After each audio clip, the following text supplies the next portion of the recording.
Hello नमस्ते, आप सभी का स्वागत है ऑन द अनस्टॉपेबल्स। दोस्तों, यूपीएससी प्रीलिम्स की घड़ी जैसे जैसे नजदीक आ रही है वैसे वैसे एस्पिरेंट्स और साथों के साथों हम टीचर्स के लिए भी एक चैलेंजिंग फेज शुरू हो गया है, राइट।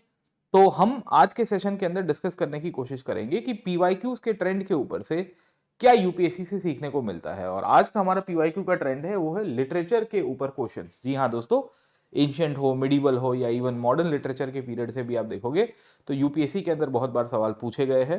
प्रीलिम्स की एग्जाम हो या मुख्य परीक्षा भी आप देखोगे तो literature is a most important source of Indian history. भारतीय इतिहास लिखने की जो पद्धति है उसमें साहित्य का अपना अपना डेवलपमेंट रहा है। तो आज हम लोग एक एनालिसिस करने की कोशिश करेंगे।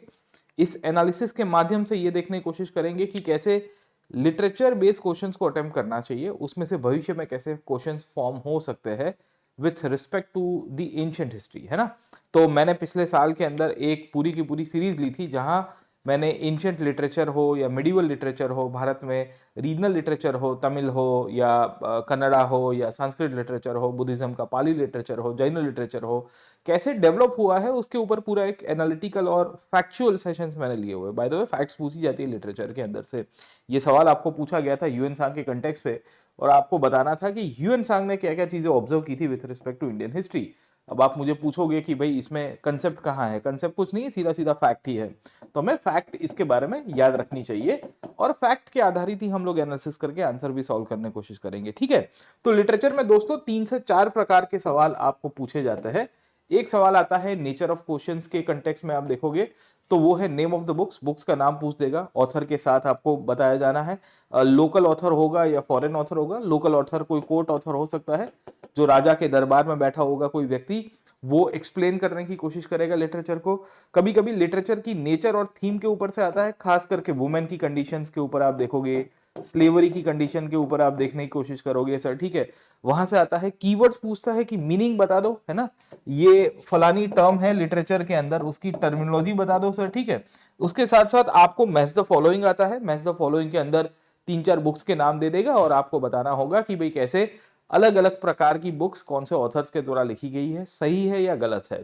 तो मैं पिछले 10 साल में, ज्यादा नहीं जा रहे हम लोग, लिटरेचर के कुछ चुनिंदे सवालों का एनालिसिस करते हैं और वहां से हमको एक थीम समझ में आ रही है कि भविष्य में ट्रेंड कहां से आ रहा है। संस्कृत लिटरेचर से आ रहा है, तमिल लिटरेचर से आ रहा है, रीजनल लिटरेचर से आ रहा है, बुद्धिस्ट लिटरेचर से आ रहा है, जैन लिटरेचर से आ रहा है, और भी कहीं से आपको थीमेटिक आपको चीजें मिलती रहती है। मुख्यतः देखना यह है कि हमारे लिए फैक्ट्स बहुत इंपॉर्टेंट हो गई है। तो फैक्ट्स को हम लोग कभी भी दरकिनार नहीं करेंगे, इग्नोर नहीं करेंगे। क्यों? क्योंकि फैक्ट सेंट्रिक ही क्वेश्चंस आपको यहाँ पूछे जाते हैं।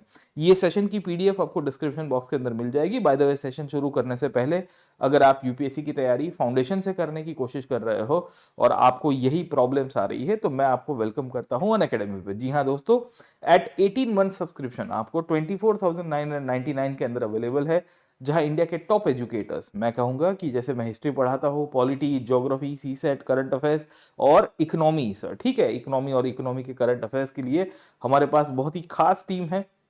इंडिया के टॉप मोस्ट एजुकेटर्स है जो आपको इस सब्जेक्ट के साथ न्याय कराएंगे। और अभी आपको 24,999 के अंदर आपको ऑफर अवेलेबल है, जहां आप जीएस, सीसेट, टेस्ट सीरीज सब कुछ एक छत के अंदर, मतलब with in a single subscription आप उसको अटेंड कर सकते हैं। तो इसका जरूर से लाभ उठाइए, आपको डाउट सॉल्विंग मिल जाएगा। और अगर आप आइकॉनिक सब्सक्रिप्शन ले रहे हो तो आपको यहाँ पे मेंटरशिप भी मिल रही है। सब्सक्रिप्शन लेने के लिए ये कोड यूज करना ना भूलिएगा, PN लाइव। अभी आपको मैक्सिमम डिस्काउंट भी मिल रहा है, up to 60%, flat 60% I would say sir, ठीक है। तो इसका जरूर से लाभ उठाएगा दोस्तों। इसके सिवाय हमारी नई बैचेस भी है, जैसे सीसेट के लिए हमारी रिकॉर्डिंग क्लास भी अवेलेबल है। मधुकर सर इंडिया के टॉप मोस्ट एजुकेटर है, सीसेट के लिए सर, ठीक है। तो इनकी आप लाइव रिकॉर्डेड दोनों, अगर आप स्पेसिफिकली इस बार टारगेट कर रहे हो प्रीलिम्स को और सीसेट में प्रॉब्लम आ रही है तो भी आप देख सकते हो। बाकी हमारी नई बैचेस जो प्रारंभ है, आगाज है या अदर बैचेस है, आप इसके अंदर भी एनरोल कर सकते हो, आपको बहुत ही लाभ होगा इससे। इसके सिवाय 1 तारीख को, है ना, हमारी अनअकैडमी JEE और नीट की जो टीम है उसके लिए एक बहुत बड़ा इवेंट हो रहा है, जिसे हम लोग कहते हैं अनअकैडमी आरंभ 2025। इसमें आपको बहुत सारी सरप्राइजेस मिलेगी, आप जरूर से ज्वाइन करेगा। ये अनअकैडमी के चैनल JEE नेक्सस के ऊपर होगा। मजे की बात यह है कि इसमें यूपीएससी एस्पायरेंट्स के लिए भी कुछ सरप्राइजेस रखे गए हैं। तो बहुत सारे सेलिब्रिटीज है, एजुकेटर्स है, साथों के साथ हो आपके लिए बहुत सारे सरप्राइजेस है, तो इसको जरूर से ज्वाइन करना ना भूलिएगा। 1 तारीख को शाम को 7 बजे 7 to 9 PM, make the maximum out of it. खैर चलिए वापिस आते हैं, क्वेश्चंस के ऊपर चले जाते हैं कि ह्यूएन सांग ने इसमें इंडिया में आके क्या देखा। अब देखिए सीधा सीधा फैक्ट पूछ दिया कि राजा जब ये चाइनीज ट्रैवलर भारत के अंदर इंडिया में आता है, ठीक है, तो उसकी क्या ऑब्जर्वेशन थी। अब this is a nature of question, जो अब आपको होगे कि सर इसमें क्या याद रखना है। आपको याद रखना है ह्यूएन सांग के द्वारा क्या क्या ऑब्जर्व किया गया था, ह्यूएन सांग किस पीरियड में आया था, 7th सेंचुरी में आया था, 8th सेंचुरी में आया था, कौन से राजा के कार्यकाल में आया था, हर्षवर्धन क्या ह्यूएन सांग का कंटेम्प्रेरी था कि नहीं था, पुलकेशिन क्या ह्यूएन सांग का कंटेम्प्रेरी था कि नहीं था, नरसिंहवर्मन ह्यूएन सांग का कंटेम्प्रेरी था कि नहीं था। तो इस तरह के भी सवाल आ सकते हैं सर, ठीक है। तो कहने की बात यह है कि ये ट्रेंड हो गया है। आपको ह्यूएन सांग के द्वारा लिखी हुई बुक का नाम पता होना चाहिए, सी यू की कहते हैं सर, ठीक है। और ह्यूएन सांग की खासियत यह है कि ये पहला चाइनीज ट्रैवलर नहीं था जो इंडिया आया है। बाय द वे मैंने एक सीरीज भी ली हुई है जिसमें मैंने समझाने की कोशिश की है कि भारत के बाहर कुछ लोग गए थे, there were many Indians who had gone outside India to spread Buddhism. उसमें से भी सवाल आ सकता है। संघभूति के ऊपर एक सवाल आया था, अभी मैं आपको दिखाऊंगा पिछले साल, ये 2013 में पूछ दिया, और पूछ दिया गया कि the roads and river were completely immune from robbery. अब देखिए ऑब्वियस है कि ह्यूएन सांग को लूट लिया गया था, अगर आपको थोड़ी बहुत स्टोरी पता होगी तो सर, ठीक है। तो ये तो स्टेटमेंट गलत हो जाता है। उसके बाद पूछा गया इस regard for punishment for offences ordered by fire water and poison the instrument of determining innocence or guilt of a person was used. Okay, ये सही है या दिस इज करेक्ट। क्यों? क्योंकि व्यक्ति को पुराने समय के अंदर सुपरफिशियल ये था ना, सुपरस्टिशन था, अंधश्रद्धा थी। तो लोगों को लग रहा था कि व्यक्ति ने चोरी की है, अगर कुछ गलत किया है तो कहीं ना कहीं उसकी अग्नि परीक्षा एक तरह से ली जाएगी, उसको पानी में इनफेक्ट है ना चेक किया जाएगा, या उसको विलसी की गर्म कोयले के ऊपर कराया जाएगा। अलग अलग प्रकार की आपको उसकी मापदंड देखने को मिलते हैं। तो ये स्टेटमेंट आपको सही मिलता रहता है। The tradesman had to pay duties and ferries at barrier station. अब देखिए इस तरह के स्टेटमेंट्स को जब आपको आइडेंटिफाई करना है तो आपको पता होना चाहिए कि टोल्स एंड कस्टम ड्यूटीज है ना, ये तो एक तरह की कस्टम ड्यूटी है। और भारत के अंदर इनफैक्ट आप देखिए अर्थशास्त्र में भी ये चीज को लिखा गया है कि भाई आपको कस्टम ड्यूटीज और वो पे करनी है। तो this statement is definitely correct around sir, ठीक है। तो विल फाइंड कि इसका राइट आंसर 2 और 3 आता है। तो देखिए कहने की बात यह है कि आप जब इस तरह के क्वेश्चंस को एनालिसिस करते हो तो आपको समझ में आता है कि भविष्य में क्या पूछा जा सकता है और कितना आप सोच के आंसर कर सकते हो। देखो हर क्वेश्चन को सॉल्व करने के पीछे इंटेंशन हमारा ये होना चाहिए कि हम तुक्के से ना करें, लॉजिक से करें, एनालिसिस से करें, इंटरलिंकेजेस से करें। क्योंकि देखिए कितनी फैक्ट्स हमको याद रह पाएगी। ऑब्वियस है कि there is a limitation to recall all the facts, है ना। आप कितनी फैक्ट्स को याद रख पाओगे, एक टीचर के रूप में मेरी भी एक लिमिटेशन आ जाती है कि एक हद से ज्यादा मैं भी फैक्ट्स को याद नहीं रख पाता हूँ। पर या मुझे ये चीज जरूर से आइडिया है, I have certain idea around कि इसको एड्रेस करने के लिए मुझे पता है कि कस्टम ड्यूटीज तो सब पे करेंगे ही। ऑब्वियस है कि राजा लोग पुराने टाइम के ऊपर रेवेन्यू का एक सोर्स हुआ करता था, ये अर्थशास्त्र के पीरियड से ही चलता आ रहा है, तो कोई नवीनता नहीं होगी सर, ठीक है। तो ये भी एक सवाल है। तो अगर आपने ये क्वेश्चन अटेम्प्ट किया है तो अगर आप लॉजिक से कर पा रहे हो तो बहुत ठीक है। दूसरा क्या पूछा है, कंप्लीटली इम्यून। अब देखिए इसमें एक्सट्रीम कीवर्ड भी डाला गया है। कोई भी जगह या कोई भी वस्तु कंप्लीटली इम्यून तो होती नहीं है। इंडिया के अंदर आज भी हम इतनी एडवांस लेवल पे पुलिसिंग सिस्टम लेके आ गए हैं, हम टेक्नोलॉजिकल सर्वेलेंस भी रख पा रहे हैं, पर क्या हमारे यहाँ कंप्लीटली इम्यूनिटी आ गई है? रॉबरी वॉबरी चोरी चकाटी कहीं पे होती नहीं है? पॉसिबल ही नहीं है सर, ठीक है। There will be bad elements in the society. समाज के अंदर एक वर्ग ऐसा होगा जो खराब होगा सर, ठीक है, जो लूट फाट और इस तरह की वस्तुओं के अंदर अपने आप को इन्वॉल्व करता होगा। तो ये बेसिकली इस तरह से आप एड्रेस कर सकते हो, राइट, ओके। तो ये स्टेटमेंट आपका गलत हो जाता है, आप इस तरह से भी एड्रेस करके आइडेंटिफाई करिए। क्वेश्चंस को हमेशा रीड करना कि करेक्ट इनकरेक्ट क्या है। अब जैसे ये सवाल देख लो सर, ठीक है, 2022 में आया था कौटिल्य की अर्थशास्त्र में। अब देखिए कितना डेप्थ के अंदर पूछा गया है और आपको बताना है कि इसमें सही क्या है। क्या पूछा गया है? A person could be a slave as a result of judicial punishment, है ना, एक स्टेटमेंट आया। दूसरा आया if a female slave bore her master a son she was legally free. फिर तीसरा आप देखोगे if a son was born to a female slave was fathered by her master the son was entitled to be legal status of her master son. मतलब दास प्रथा, दासी प्रथा के ऊपर है सर, ठीक है। स्लेवरी एज एन इंस्टीट्यूशन के ऊपर से आपको पूछा गया है, वुमेन की कंडीशन के ऊपर से आपको पूछा गया है, और वुमेन स्लेव के बारे में, आपको दासियों के बारे में बताना है कि इनमें क्या सही है। अब आप देखने की कोशिश करोगे तो ये स्टेटमेंट को आप कैसे एड्रेस करोगे, है ना, how will you address it out, okay. UPSC ने इसका आंसर बहुत ही अलग तरह से दिया था। ज्यादातर लोगों का ये मानना था कि a person can be a slave as a part of judicial punishment, ये ऐसे सही होना चाहिए, पर यूपीएससी ने इसको डिनाई किया है। अब देखिए इस तरह के क्वेश्चंस को अटेम्प्ट करने के लिए बहुत टफ हो जाता है। टफ क्यों हो जाता है? क्योंकि हमें कुछ अवेयरनेस ही नहीं है। बट अगर आप दास प्रथा की या दासी प्रथाओं की सिस्टम को अगर आप देखने की कोशिश करोगे, तो दासियों को क्यों रखा जाता था? तो one of the objective was that कि राजा को सक्सेसर मिले, राजा को एक ईयर मिल जाए, राजा की ब्लड लाइन जो है वो आगे चलती जाए सर, ठीक है? अगर आप उस तरह से देखिए, बहुत टाइम के अंदर आपको बहुत एग्जाम्पल्स आपको मिलते हैं इंडियन हिस्ट्री के अंदर या वर्ल्ड हिस्ट्री में भी, जहां दासियों को विल सी की वुमेन स्लेव्स को रखा जाता है in the form of a partner to the monarch, and then we will find कि उसके जो संतान होंगे, उनके जो सक्सेसर होंगे, उनको शायद राजगद्दी के ऊपर भी बहुत बार बिठाया गया। मुगलों में भी आपको मिलता है। तो ये आप इस तरह से भी सोच सकते हो, आप कौटिल्य के कंटेक्स्ट में देख सकते हो कि ये क्यों हुआ। अब स्लेवरी तो भारत में थी, आप सबको पता ही होगा, कौटिल्य ने लिखा है स्लेवरी के बारे में। इनफैक्ट मेगास्थनीज करके एक ऑथर है, अगर आपको पता होगा, जो चंद्रगुप्त मौर्य के कोर्ट में आया था, उसने ये कह दिया था कि भारत में स्लेवरी एग्जिस्ट ही नहीं करती है। मतलब मेगास्थनीज रेट कि भाई हमने तो स्लेवरी देखी नहीं थी। तो आपको कभी शायद तक नेक्स्ट टाइम वहां से भी सवाल आ सकता है। तो by looking at the PYQs आपको slavery as an institution clear हो जाना चाहिए। अब आप क्या करोगे कि आप पूरी की पूरी इंडियन हिस्ट्री में कहां कहां दास प्रथा है, वैदिक पीरियड में दास प्रथा थी, स्लेवरी सिस्टम थी, मेगास्थनीज ने देखा था कि नहीं देखा था? उसके बाद आप देखिए गुप्ता पीरियड में या मौर्यस के बाद वाला जो पोस्ट मॉडर्न पीरियड है, क्या वहां पे आपको स्लेवरी मिलती है? स्लेवरी एंशियंट इंडिया की और मिडिवल इंडिया की कैसे अलग थी, आप थोड़ा सोच लीजिएगा।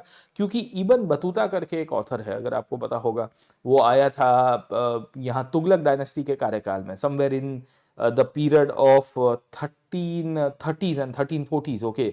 और वो भी स्लेवरी सिस्टम, वुमेन स्लेव्स के बारे में बताता है। अब इसमें ये स्टेटमेंट के अंदर क्या एड्रेस करेंगे कि if a female bore her master sun she was legally free. ये स्टेटमेंट सही है, या दिस इज करेक्ट, क्योंकि दासियों को इस तरह से ही रखा गया है कि वो संतान प्राप्ति में भी कहीं ना कहीं मदद कर दे सर, ठीक है।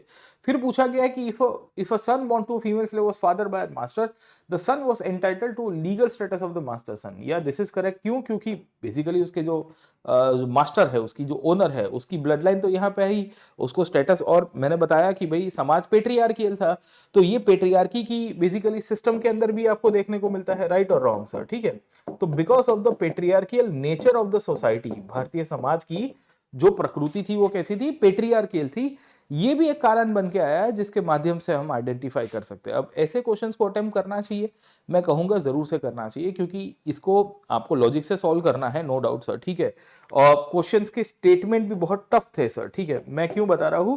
और ऑप्शंस भी इन्होंने बहुत टफ सेट किए हैं। हमेशा याद रखना कि it is not the question itself but also the options that makes the question difficult sir, ठीक है। उसके जो ऑप्शंस होते हैं वो क्वेश्चन को ज्यादा डिफिकल्ट करते हैं। तो इसका आंसर 2 और 3 होना चाहिए। अब नेक्स्ट आगे चल जाते हैं। अब this is comparatively very easy. अब आप देखिए, मैच द फॉलोइंग का स्टेटमेंट के सेंट्रिक आया। पाणिनि इस पुष्यमित्र के साथ एसोसिएटेड है, अमर सिन्हा हर्षवर्धन के साथ कालिदास और चंद्रगुप्त टू की कहानी है। अब सिंपल है, कोर्ट ऑथर और राजा के साथ आपको सवाल पूछा गया है। मैंने आपको पहले भी कहा था कि क्वेश्चंस इसमें कहाँ आ रहे हैं, मैच द फॉलोइंग से आ रहे हैं, नेम ऑफ ऑथर्स के साथ आ रहा है, और वो कौन सी डायनेस्टी के साथ जुड़े हुए हैं वो पूछा गया है सर, ठीक है। अब ये क्वेश्चन इस तरह के रिपीट भी हुए हैं ऑथर्स के नाम के साथ। अब आप देखिए कि पुष्यमित्र शुंग का जो नाम है वो पतंजलि के साथ जुड़ा हुआ है। क्यों? क्योंकि पतंजलि थे वो 2nd सेंचुरी बीसी के अंदर हुआ करते थे। पाणिनि के लिए कहा जाता है कि वो महाजनपद के पीरियड में थे सर। महाजनपद बेसिकली बुद्धा का जब फॉर्मेशन हुआ या महाजनपदों का फॉर्मेशन हुआ, और बुद्ध उस टाइम पे जब एग्जिस्ट कर रहे थे 600 बीसी 550 बीसी के आसपास का है। तो पाणिनि की जो अष्टाध्यायी है, अष्टाध्याय सर, ठीक है, उसके बाद विल सी की पतंजलि है, पतंजलि ने महाभाष्य लिखने की कोशिश की सर, ठीक है। तो आपको आइडिया रहना चाहिए कि भाई जो है वो पुष्यमित्र शुंग के साथ आपको मिलते हैं, ना कि इनके साथ। ये स्टेटमेंट गलत हो जाएगा। Amar Sinha is associated Harshavardhan, no, Harshavardhan के कोर्ट में तो बाण भट्ट हुआ करते थे सर, ठीक है। तो अगर आप पिछले लिटरेचर को आइडेंटिफाई करोगे तो बाण भट्ट की कहानी आपको मिलती है, हर्षचरिता लिखते हैं सर, ठीक है। विल फाइंड की one of the famous text जो बायोग्राफी के रूप में मिलती है, हर्ष खुद भी लिखते हैं। तो ये भी गलत हो जाता है सर, ठीक है। अमर सिन्हा जो है वो तो चंद्रगुप्त टू के साथ जुड़े हुए हैं, वो तो उनके नवरत्न थे। इनफैक्ट कालिदास भी चंद्रगुप्त टू के साथ ही जुड़े हुए हैं, राइट। तो तीसरा स्टेटमेंट सही है, दूसरा गलत हो रहा है, पहला गलत हो रहा है।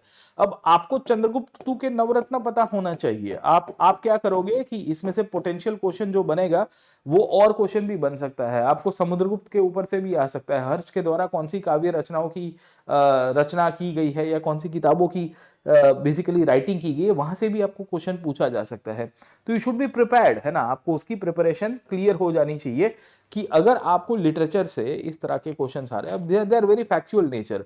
अब आप कहोगे कि सर मेरे को अभी कंसेप्ट है, मेरे को हिस्ट्री ऐसा तंबूरे का कुछ नहीं आता सर, ठीक है। Let us be very frank, let us be very clear कि they will ask you questions specifically on this topic, यहाँ से आपको पूछे जाएंगे और सीधा सीधा उठा के पूछता है। तो यूपीएससी की खासियत ये है कि वो ऐसा वो राह नहीं देखेगा कि भाई देखो तुम्हारे यहाँ इस तरह से क्या कह सकते हैं कि क्वेश्चंस की जो नेचर है उसको एड्रेस किया गया है। खैर, तो विल फाइंड कि इसका जो है क्वेश्चन 3 ओनली आपको देखने को मिलता रहता है। हर्षवर्धन के द्वारा कौन सी किताबें लिखी गई है वो याद रखना, पाणिनि के द्वारा क्या, इनफैक्ट पतंजलि के ऊपर एक और टेक्स्ट आपको मिला गया है। खैर, तो एक ये सवाल आया था। इसके सिवाय आप देखिए 2021 के अंदर आपको मिलता है सर ओके स्टेटमेंट्स के ऊपर। अब ये तो बहुत टफ सवाल आ गया है। मिताक्षर और दयाभाग सिस्टम के अंदर से आधे से ज्यादा लोग को नहीं पता है। नॉर्मली हिस्ट्री में, लिटरेचर में अमुक क्वेश्चन ऐसे आएंगे जो आपको स्किप करने पड़ेंगे, क्योंकि अगर आप ईगो के ऊपर ले लोगे ना सर, ठीक है, तो बहुत प्रॉब्लम हो जाएगा।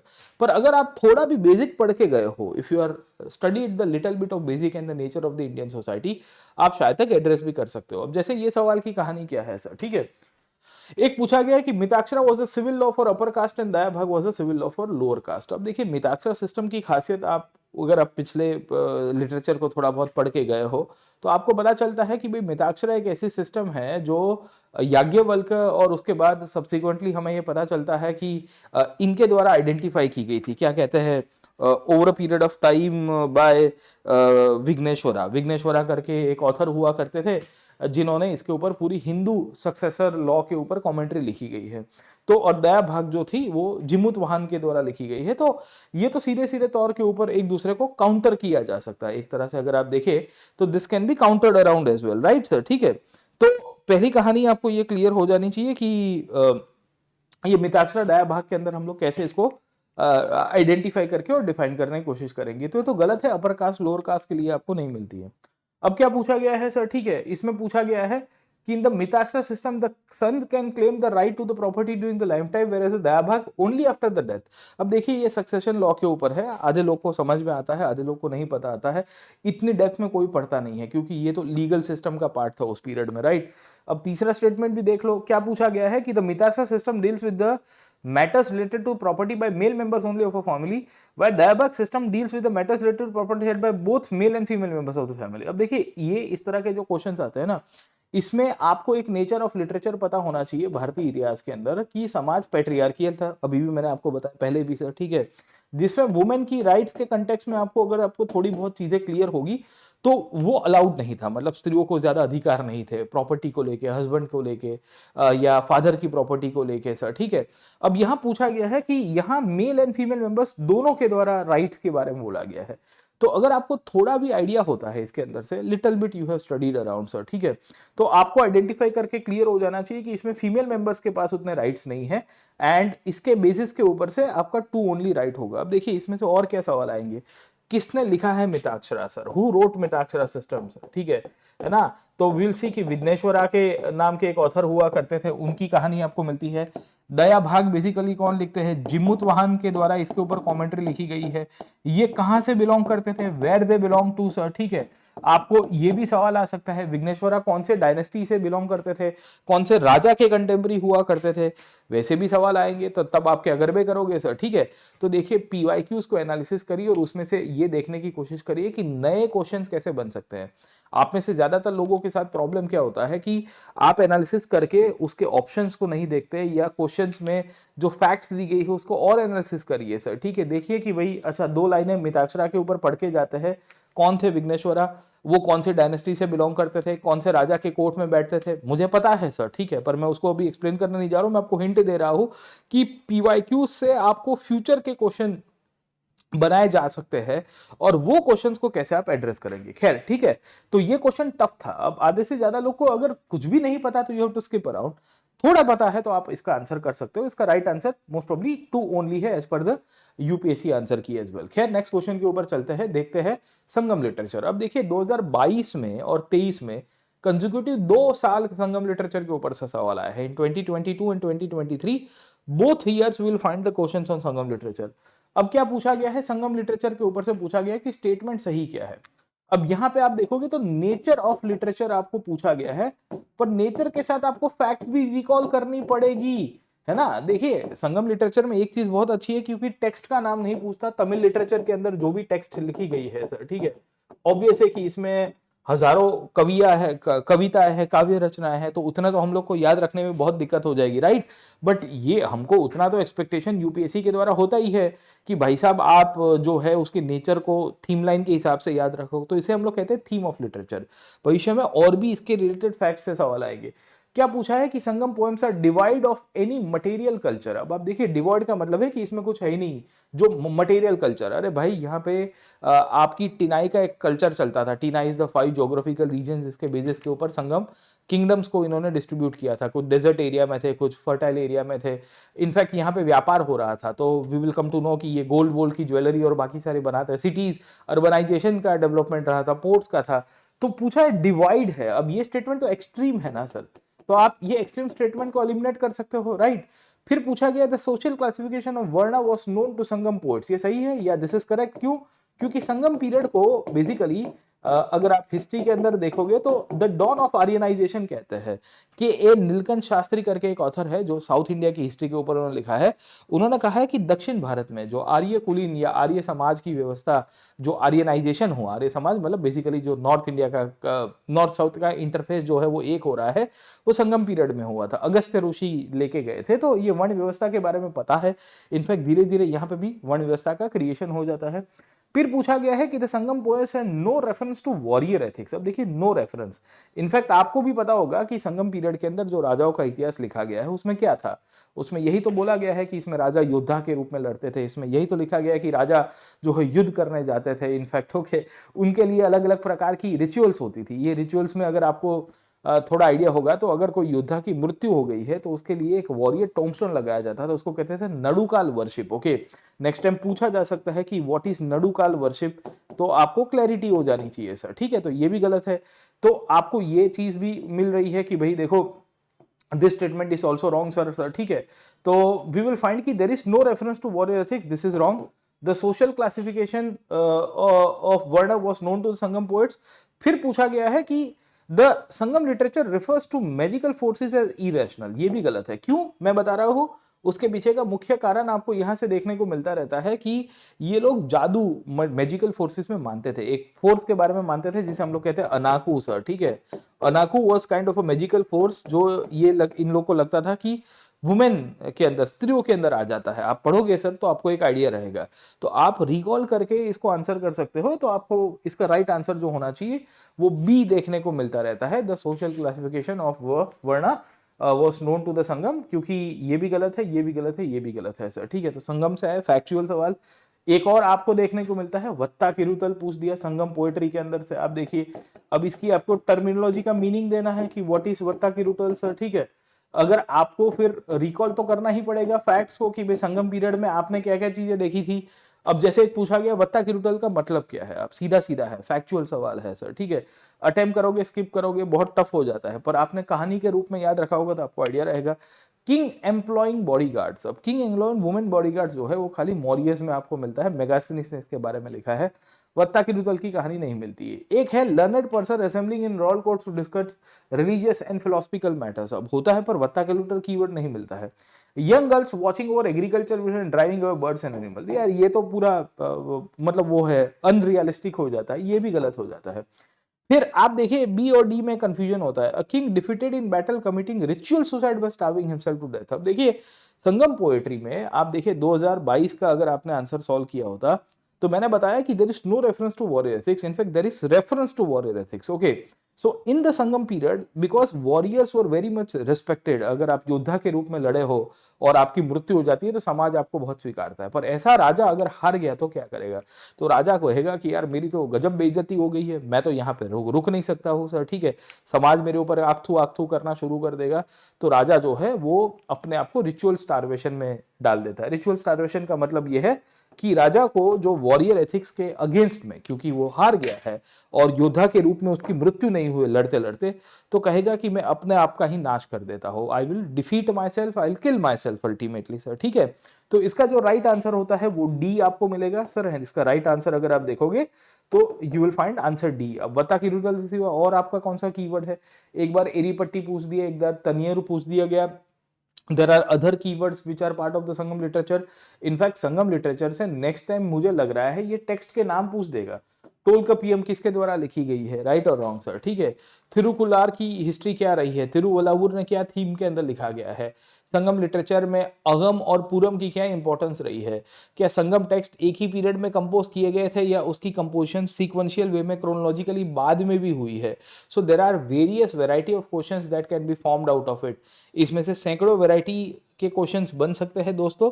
मेरा इंटेंशन आपसे यही है, आपसे गुजारिश भी यही है कि आप इसको पढ़े तो ढंग से पढ़ के जाना, वरना फिर बहुत प्रॉब्लम हो जाएगी। खैर नेक्स्ट क्वेश्चन के ऊपर चले जाते हैं। अब जैसे आप देखिए कि इसमें भी थीमेटिक सवाल आया है। थीमेटिक सवाल आया है। थीमेटिक सवाल कौन से पीरियड से आया है सर, ठीक है। इंटरेस्टिंगली कालिदास के ऊपर से ही ये सवाल पूछा गया है। आपको पूछा गया है कि इनमें से कौन सी बुक है जिसमें लव स्टोरी है of the son of a founder of Shunga dynasty. Shunga dynasty के एक राजा की लव स्टोरी को आपको बताना है। शुंग डायनेस्टी के राजा की लव स्टोरी को आपको बताना है और इसमें से आपको आइडेंटिफाई करके बताना है कि कौन सी किताब है सर, ठीक है। अब आप देखिए कि ये कालिदास की किताब है, मालविका अग्निमित्रम के साथ ये जोड़ी गई है सर। क्यों? क्योंकि Agnimitra used to be the founder of the Sangh of Shunga dynasty. Shunga dynasty का फाउंडर कौन था? पुष्यमित्र शुंग। अभी हमने थोड़ी देर पहले एक सवाल देखा, देखिए पुष्यमित्र शुंग के ऊपर सवाल आ चुका है और आपको उस टाइम पे क्या पूछा गया था कि पुष्यमित्र शुंग का कंटेम्पररी कौन है, आया कि नहीं आया। अब आप इसमें से बैकवर्ड लिंकेजेस ढूंढ के गए होंगे तो आप आराम से आइडेंटिफाई कर सकते हो कि देखो पुष्यमित्र शुंग के आजू बाजू में थोड़ा पढ़ के गया, उसके बेटे का नाम इनफैक्ट कालिदास ने इसको कहां पे आइडेंटिफाई किया गया है, तो आपके लिए कंपैरेटिवली इजी हो जाता, राइट। ओके, तो always study from the PYQs around. Okay, आपको पीवाईक्यू से पढ़ के ही जाना है सर, अंडरस्टूड दिस पार्ट। अब कालिदास ने मालविका अग्निमित्रम लिखी, अग्निमित्र और मालविका के बीच में लव स्टोरी है, उसको हाईलाइट करवाने की कोशिश की सर, ठीक है।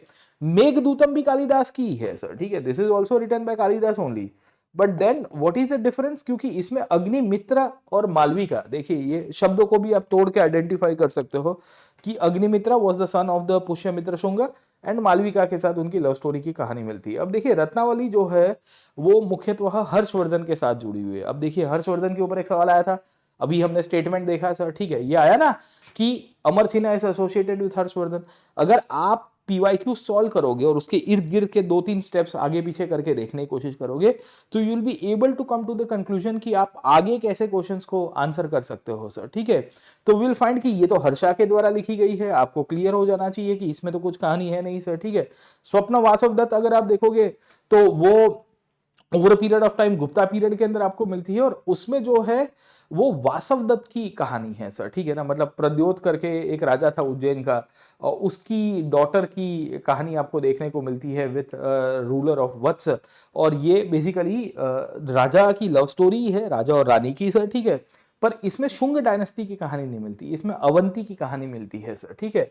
तो अवंती में जो राजा हुआ करता था प्रद्योत सर, उसकी डॉटर थी वासव दत्त, उसकी स्टोरी आपको मिलती रहेगी, अंडरस्टूड दिस पार्ट। ओके, अब सवाल ये आता है कि नेक्स्ट टाइम पूछ देगा कि किसने स्वप्न वासव दत्त लिखी या अवंती की लव स्टोरी वासव दत्त की। वी विल सी कि उदयन के साथ जो लव स्टोरी है वो कैसे जाती है। उदयन करके एक राजा था सर, ठीक है, उसके साथ वो लव स्टोरी के साथ वो जोड़ने की कोशिश करेंगे। So they can form you different different questions.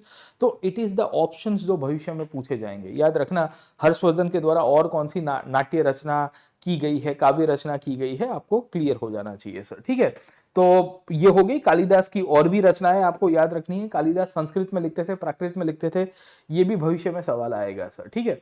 अब जैसे उपनिषद से आप देख लो सर, है ना, सत्यमेव जयते हमने कहां से लिया, this is comparatively very easy sir, ठीक है, this is part of the Mundaka Upanishad. अब मैं आपके लिए एक क्वेश्चन छोड़ के जा रहा हूं, यूपीएससी माइट आस्क यू कि ऐतरेय उपनिषद से हमने क्या लिया। चंडोग्य उपनिषद की खासियत क्या है, what is the significance of Chandogya Upanishad. Katha Upanishad के अंदर क्या क्या चीजें मिलती है। इनफैक्ट चंडोग्य उपनिषद के अंदर एनसीईआरटी में लिखी गई है, 2 साधुओं की वार्ता आपको देखने को मिलती है, शौनक और अभिपरातीन, शौनक और अभिपरातीन सर, ठीक है। तो दे कैन आस्क यू कि in which of the Upanishad the story of Shaunaka and Abhipratarin is highlighted. ये आया नहीं है पर भविष्य में आ सकता है सर, ठीक है। वही कथा उपनिषद से सवाल आएगा। कथा उपनिषद से क्या आएगा सर, ठीक है, कथा उपनिषद से सवाल आपको पूछा जाएगा कि नचिकेत और यमराज की वार्ता जो है, ये तो आ चुका है एक्चुअली, नचिकेत और यमराज की जो वार्ता है उसकी क्या रेलेवेंस है सर, ठीक है। तो देखिए it is always the question, it is always the options that will be giving you the direction कि आपको क्वेश्चंस और कहां से रिफ्रेज होंगे सर, ठीक है। तो ये भी एक हमारे लिए इंपॉर्टेंट थीम हो गई है। This is also an important theme for us around कि भाई आप कथा उपनिषद को कैसे देखते हो, नचिकेत यमराज की वार्ताओं को कैसे देखते हो, ऐत्रेय उपनिषद से भी कुछ फैक्ट्स मिलेगी। तो देखिए the options are the hint, options आपके लिए हिंट है। मैं फिर से आपको रिक्वेस्ट कर रहा हूं कि आप पीवाईक्यूज को अब जब एनालिसिस करोगे सर, कुछ अभी 2 महीने के अंदर सर, ठीक है, तो इनके बारे में भी 2-2 लाइनें पढ़ लेना सर। ऐसा ना हो कि फिर आप हवाबाजी करते रहो, अरे सर मेरे पीवाईक्यू में तो 10 में से 10 जा रहे हैं। भाई वो क्वेश्चन एज इट इज नहीं आएगा, वो यहां से निकालेगा सर, ठीक है। इसमें क्या है, इसका क्या है, मुंडका उपनिषद कौन से वेद का पार्ट है, सामवेद, यजुर्वेद, अथर्ववेद और ऋग्वेद सर, ठीक है। तो वैसे सवाल आ सकते हैं। कथा उपनिषद किसका पार्ट रहा है सर, ठीक है। मुंडका उपनिषद और मंडूक्य उपनिषद के बारे में क्या डिफरेंसेस है। तो there are many questions around. In fact Upanishad से आपको इस बार भी सवाल आया था, अगर आपको थोड़ा बहुत आइडिया होगा। इस बार थीमेटिक क्वेश्चन पूछ दिया। थीमेटिक क्वेश्चन क्या पूछा, what they had asked you in the form of thematic question. The thematic question was like this, पूछा गया कि देयर आर नो पैरेबल्स इन उपनिषद, उपनिषद में कोई पैरेबल्स ही नहीं है, मतलब स्टोरीज नहीं है, स्टोरीज के माध्यम से। अब देखिए इंडियन हिस्ट्री की खासियत ये रही है थीमेटिक क्वेश्चन के अंदर से कि all the literature is explained via stories, है ना। जो हायर नॉलेज है उपनिषद के अंदर क्या है, ज्ञान मार्ग की बात की गई है। अब ज्ञान कॉमन मैन को समझ में नहीं आता है, कॉमन मैन के परे चला जाता है बहुत बार सर, ठीक है। It goes beyond the wisdom of the common man and the commoners around. तो उसको एनकम्पास करने के लिए, उसको एक स्ट्रक्चराइज फॉर्मेट में लाने के लिए विल डेफिनेटली सी कि इसके अंदर आपको ज्ञान मार्ग की बात की गई है, right. Upanishads were composed earlier than Purana sir, getting open. ये स्टेटमेंट तो गलत हो जाएगा कि नो पैरेबल्स है, there are stories, there are allegories, there are examples over there sir, ठीक है। Upanishads were composed earlier than Purana, ये सही है, यस, क्योंकि पुराण तो गुप्ता पीरियड में कंपोज किए गए और उपनिषद जो है वो 600 बीसी के आसपास बुधा के कंटेम्प्रेरी पीरियड में आपको मिल जाती है। तो ये थीमेटिक क्वेश्चन है और ये क्रोनोलॉजिकल क्वेश्चन भी है सर, ठीक है। अब आपके लिए क्या, एक तो उपनिषद की स्टोरी से सवाल आ सकता है, दूसरा सवाल क्या आएगा, पुराणों से आएगा। They can ask you a question on Purana, which are the famous 18 Mahapurana, है ना। 18 महापुराण कौन से है सर, ठीक है, समझे कि नहीं समझे। पुराणों के अंदर हिस्ट्री के बारे में क्या पता चलता है, कौन सी डायनेस्टी, कौन से राजाओं के बारे में हमें पता चलता है। तो there are many question that can be formed out of it, है ना। इसमें से भी सवाल बन सकते हैं। You should be clear about this part around. तो आप एक बार पुराणों को देख लीजिएगा। अब आप पूछोगे कि सर इतना सारा कहाँ देखेंगे, हमें कैसे पता चलेगा, हमें तो याद ही नहीं रहता है। तो उन सब के लिए आप सबको ये जो याद नहीं रहता है वाला जो सिंड्रोम है उससे मुक्ति दिला देता हूँ सर, ठीक है। मैंने ये लिटरेचर के ऊपर एक अलग से सीरीज ली हुई है, I have taken a special series. और इंटेंशन आपको ये सेशन करवाने का ये है कि आप ये वीडियो के माध्यम से रिवर्स इंजीनियरिंग करिए पीवाईक्यूज के अंदर से सर, ठीक है। अब जैसे ये सवाल हो गया, आप देखिए भाष के ऊपर से सवाल पूछा है, राइट और रॉन्ग सर, ठीक है। अब ये क्यों पूछा गया है भाष के ऊपर, क्योंकि भाष was one such author in the Gupta and the post Gupta period sir, ठीक है। उनके द्वारा बहुत सारी टेक्स्ट लिखी गई है। आपको बताना है कि इसमें से सही क्या है। अब आपने ज्यादा चीजें पढ़ी होगी फैक्ट्स के रूप में तो ही आप रिकॉल कर पाओगे। अब ये 2024 का सवाल भी यही है सर, ठीक है। आपको पूछा, इसमें से ये पूछा गया है भाष के द्वारा तकरीबन 13 से ज्यादा नाटक लिखे गए। There are more than 13 plays written by Bhasa sir, ठीक है। और भी ऑथर से आपको आ सकते हैं। और सीधा सीधा पूछ दिया नाट्य शास्त्र, मध्यम वयोग, महाभाष्य, काव्य अलंकार। अब आपने 2016 का जो सवाल अभी मैंने आपको बताया कहाँ गया सर, ठीक है, ये वाला पनीनी और पुष्यमित्र शुंग के कंटेम्प्रेरी पतंजलि थे और पतंजलि ने महाभाष्य लिखी, इतना आपने पढ़ के गए होंगे। 2020 में ये सवाल आ चुका है पुष्यमित्र शुंग के कंटेम्प्रेरी कौन थे, और आपने ऑप्शंस में से थोड़ा बहुत चीजें और रिकॉल करके गए हो। तो 2020 का सवाल आपने जो सॉल्व किया था सर, ठीक है, उसके बेसिस के ऊपर आपने याद रखा था कि पुष्यमित्र शुंग के कंटेम्प्रेरी पतंजलि थे और उन्होंने महाभाष्य लिखी। अब आप देखिए कि 2024 में, है ना, 2024 में आप आराम से आइडेंटिफाई कर सकते थे कि महाभाष्य तो भाष के द्वारा नहीं लिखी गई है। तो recalling the facts of the PYQs, recalling the facts of the PYQs, मैं फिर से एक्सप्लेन कर रहा हूं। Recalling the facts of the PYQs can help you in solving the next year question जो फ्यूचर में आपको यूपीएससी कहीं से भी पूछता है। आप कहते हो ना कि लिटरेचर को कहाँ से पूछता है, कहाँ से पूछता है, भाई यहाँ से पूछता है। वो आते हैं, आपको थोड़ा बहुत उसमें डेप्थ में जाना पड़ेगा। अब आप कहोगे मेरे को सपना आ जाएगा, नहीं सपना नहीं, ये एक ट्रेंड है सर, ठीक है। ऑप्शंस हमेशा एनालिसिस करो, उसमें से आपके भविष्य के क्वेश्चंस बनने की शक्यता रहेगी सर, ठीक है। तो महाभाष्य किसके द्वारा लिखा गया है? पतंजलि के द्वारा सर, ठीक है। अंडरस्टूड दिस पार्ट और नॉट? अब ये देखने की कोशिश करिए, नाट्यशास्त्र, ये आर्ट एंड कल्चर की सबसे फेमस बुक है भारत मुनि के द्वारा।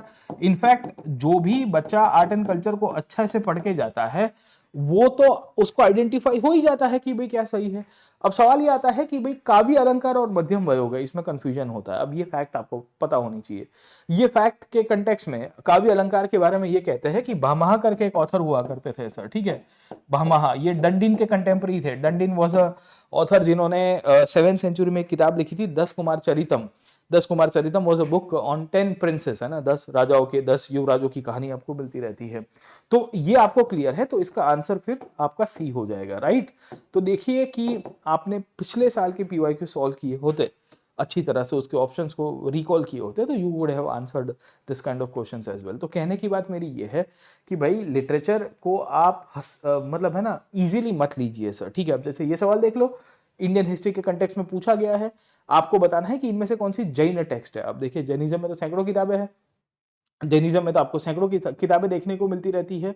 अब प्रॉब्लम क्या होता है कि सबकी सब तो याद नहीं रहेगी, ऑब्वियस है। मैंने इनफैक्ट इसके ऊपर एक पूरा सेशन लिया हुआ 1-1.5 घंटे का, आपको ये यूट्यूब चैनल के ऊपर भी मिल जाएगा। ये जैनिज्म की टेक्स्ट के कंटेक्स्ट में आपको कैसे आइडेंटिफाई करना है कि क्या, तो आपको हमेशा कीवर्ड्स मिलेंगे। जैसे आप यहाँ पे देखोगे ना, तो वी विल फाइंड कि एक टेक्स्ट मिलती है अवदान टेक्स्ट, है ना। अवदान text is actually part of the Buddhism, आप इस तरह से रिकॉल करोगे, अंडरस्टूड दिस पार्ट। और आपको अवदान टेक्स्ट के ऊपर से आपको रिकॉल करके आइडेंटिफाई होना चाहिए कि भाई एक किताब है अवदान शतक, एक है अशोक अवदान, एक है दिव्य अवदान सर, ठीक है। और भी सैकड़ों टेक्स्ट आपको मिलती है जो बुद्धिज्म के साथ जुड़ी हुई है, आपको क्लैरिटी है। एक कीवर्ड से ही आप आंसर को सॉल्व कर सकते हो सर, ठीक है। इनफैक्ट ये बुद्धिज्म के साथ जुड़ी हुई है, इसी के ही कारण आप इसको आइडेंटिफाई कर सकते हो कि ये जैन नहीं है। अब जहां जहां 3 आता है उसको आप एलिमिनेट कर दो, आपका आंसर सीधा सीधा बी बन जाएगा। अब सवाल ये आता है, नेक्स्ट टाइम आपको पूछा जा सकता है कि भाई देखो 1 and 3 are Buddhist text, 2 and 4 are Jain text, right. Parishishta Parva और त्रिशास्त्र लक्षण महापुराण। इनफैक्ट पूछा जाएगा किसने लिखी थी ये किताब, who wrote this books around. नीति प्रकरण किसकी थीम का पार्ट है। अवदान में बहुत सारी किताब है, उसमें एक बहुत ही फेमस किताब है दिव्य अवदान सर, ठीक है।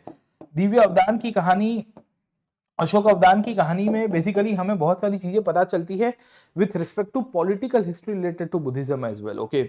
जैसे हुन डायनेस्टी के लिए लिखा गया है, शुंगों के बारे में लिखा गया है सर, ठीक है। वी विल फाइंड कि मौर्यस के बारे में, अशोक की कंट्रीब्यूशन के बारे में लिखा गया है। तो नेक्स्ट टाइम आपको पूछ देगा पॉलिटिकल हिस्ट्री के कंटेक्स्ट में, अंडरस्टूड दिस पार्ट, ओके। किसके द्वारा लिखी गई है, तो इन चारों टेक्स्ट और इसके सिवा और भी ऑथर्स के नाम आपको याद रखने हैं। तो दोस्तों इंटेंशन ये था मोटे मोटे तौर के ऊपर ये सेशन करवाने का कि आप पीवाईक्यूज के ऑप्शन का एनालिसिस करिए, सो दैट भविष्य के अंदर आपको क्वेश्चन अगर पूछे जाते हैं तो आप आराम से उसको टैकल कर पाए। लिटरेचर को कभी भी स्किप मत करना। I will still suggest you, please do not skip the questions related to literature. मैंने बहुत ही एक इंपॉर्टेंट सीरीज करवाई हुई है on this unstoppable channel only, है ना। एक पूरी सीरीज ऑफ वीडियोस है जिसमें आपको सब कुछ डिटेल मिल जाएगी, कौन सी बुक किसके द्वारा लिखी गई है, किस कंटेक्स्ट में लिखी गई है, क्या उसकी हिस्ट्री, क्या उसका कल्चर हुआ करता था। उसको जरूर से अटेंड करिए और ये सेशंस को भी do like share and subscribe. Intention हमारा इस सेशन के अंदर ये नहीं है कि हमें क्वेश्चंस को कैसे एड्रेस करना है, हमें अब थोड़ा बहुत एक जोन में आ जाना है कि भविष्य में कैसे क्वेश्चन बनेंगे। इसमें से ऑथर्स के नाम के ऊपर से बनेंगे, भाष के द्वारा और कौन सी किताब लिखी गई है उसके ऊपर से बनेंगे, कालिदास की राइटिंग्स के ऊपर से बन सकते हैं, nature of literature, factual recall terminologies, और भी बहुत सारे क्वेश्चंस हैं। तो आज सेशन को यहाँ पे ही समाप्त करते हैं। Do like share and subscribe, इसकी पीडीएफ मैं आपको दे दूंगा। खैर ये इंटेंशन ये था कि आप अपने ब्रेनस्टॉर्म करना शुरू कर दीजिए। सो आपको प्रीलिम्स में अभी 2 महीना है और सीधा रटना, है ना, फैक्ट्स। अब जो भी करो आप उसको रटना है तो रटो, और मगअप करना है मगअप करो, कंसेप्ट के साथ लिंकअप करना है लिंकअप करो, कहीं कहीं एनालिसिस यूज हो जाता है उसका उपयोग करो, but try to answer in this way only, तो ही जाके आपका बेड़ा पार होगा, वरना बहुत दिक्कत हो जाएगी। तो आज यहाँ पे कंक्लूड करते हैं. Let us conclude the session today as well, and I will see you in one more interesting session. Do like, share and subscribe. And अगर आप में से जो भी बचा यूपीएससी का सब्सक्रिप्शन लेने की प्लान कर रहा है, खास करके अनअकैडमी की कोई भी प्लेटफॉर्म्स के अंदर, वो चाहे जेईई हो या नीट के हो या यूपीएससी के अंदर हो, 1 तारीख को तो आपके लिए हमने ये इवेंट रखा ही है. इसके अंदर भी आप ट्यून इन करिएगा. और यूपीएससी सब्सक्रिप्शन के लिए 24,999 के अंदर आपको सब्सक्रिप्शन अवेलेबल है. ये कोड को यूज करना ना भूलिए, PN Live, जो आपको मैक्सिमम डिस्काउंट के लिए गेटवे खोल के देगा. आज यहाँ पे खत्म करता हूँ. वापिस मिलूंगा एक और इंटरेस्टिंग सेशन के साथ. Thank you very much. Let's crack it. जय हिंद.